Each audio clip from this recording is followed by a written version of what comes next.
Karma to Christ ministries आपका स्वागत करती है। आइए हम परमेश्वर के वचन पर चर्चा करें। आज का वार्तालाप का शीर्षक यरूशलेम में टाइमर रिसेट करें। आज के बाइबल छंद है यशाया अध्याय 66 श्लोक 8। किसने कभी ऐसी बात सुनी या कल्पना की कि ऐसा हो सकता है? क्या कोई राष्ट्र एक दिन में पैदा हो सकता है या एक सेकंड में जीवित हो सकता है?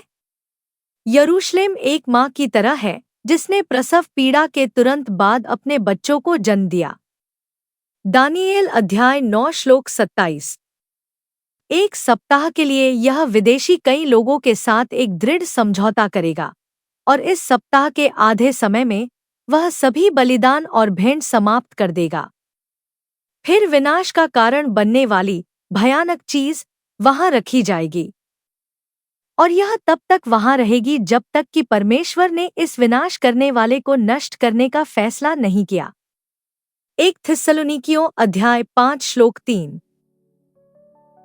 जब लोग कहते हैं शांति और सुरक्षा है तो विनाश उन पर अचानक आ पड़ेगा, जैसे गर्भवती महिला को प्रसव पीड़ा होती है और वे बच नहीं पाएंगे।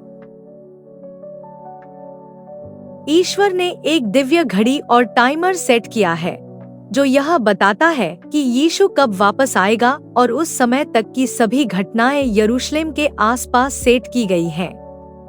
अगर हम बाइबल के इतिहास को देखें तो हम पाते हैं कि परमेश्वर केवल हिब्रू लोगों पर ध्यान केंद्रित करता है और वह उनके साथ कैसे बातचीत करता है।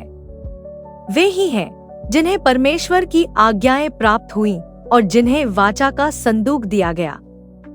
यहूदी, हिब्रू लोग ही परमेश्वर के चुने हुए कहलाते हैं और यह उनकी परंपराओं और शिक्षाओं के माध्यम से है कि गैर यहूदियों को बचाए जाने का मौका मिलता है। बेशक यह सब तब बदल गया जब यीशु प्रकट हुए और यहूदियों द्वारा अस्वीकार कर दिए गए, जिसके बाद परमेश्वर ने उन सभी के लिए दरवाजे खोल दिए जो मसीह को स्वीकार करेंगे। अगर हम यरूशलेम में सभी राजनीतिक, सैन्य और धार्मिक गतिविधियों पर कड़ी नजर रखें तो हम देख सकते हैं कि सभी चीजें सही जगह पर आ रही हैं, जो मसीह की आसन्न वापसी की ओर इशारा करती हैं। 1948 में कुछ ऐसा हुआ जिसने सभी भविष्यवाणियों को परिप्रेक्ष्य में रखा और उन्हें कुछ ऐसा बना दिया जिसकी व्याख्या प्रतीकात्मक रूप से करने के बजाय शाब्दिक रूप से की जा सकती है। एक दिन में एक भविष्यवाणी पूरी हुई जिसके बारे में किसी ने कभी सोचा भी नहीं था। फिलिस्तीन में ब्रिटिश शासन समाप्त होने के बाद 2000 वर्षों में पहली बार इजराइल को एक स्वतंत्र राज्य के रूप में घोषित किया गया था। यह अब आधिकारिक तौर पर यहूदियों का घर था और आसपास के अरब देशों ने इजराइल के खिलाफ युद्ध की घोषणा की। लेकिन ईश्वर वफादार रहा है और उसने उस राष्ट्र को यरूशलेम के शहर में फलने फूलने दिया है, जहां मसीह कदम रखेंगे और अपना शासन स्थापित करेंगे। कुछ बातों पर ध्यान देना चाहिए।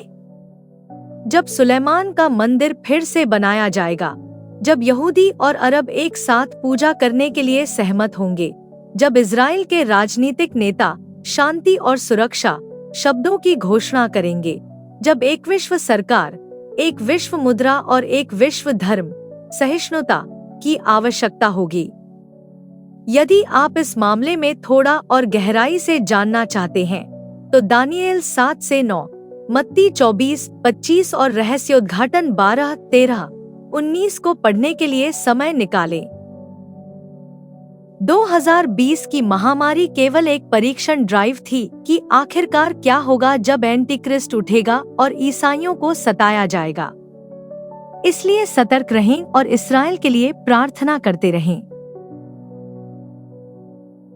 आइए हम प्रार्थना करें।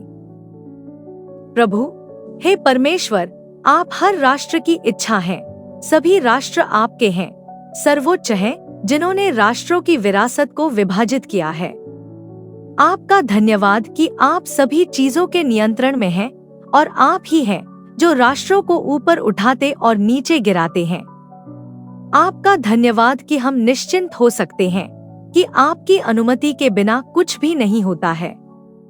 हम अभी यरूशलेम को आशीर्वाद देते हैं और आपसे प्रार्थना करते हैं कि आप इसकी रक्षा करना जारी रखें और हर भविष्यवाणी को पूरा करने के लिए अपने चुने हुए लोगों का उपयोग करें।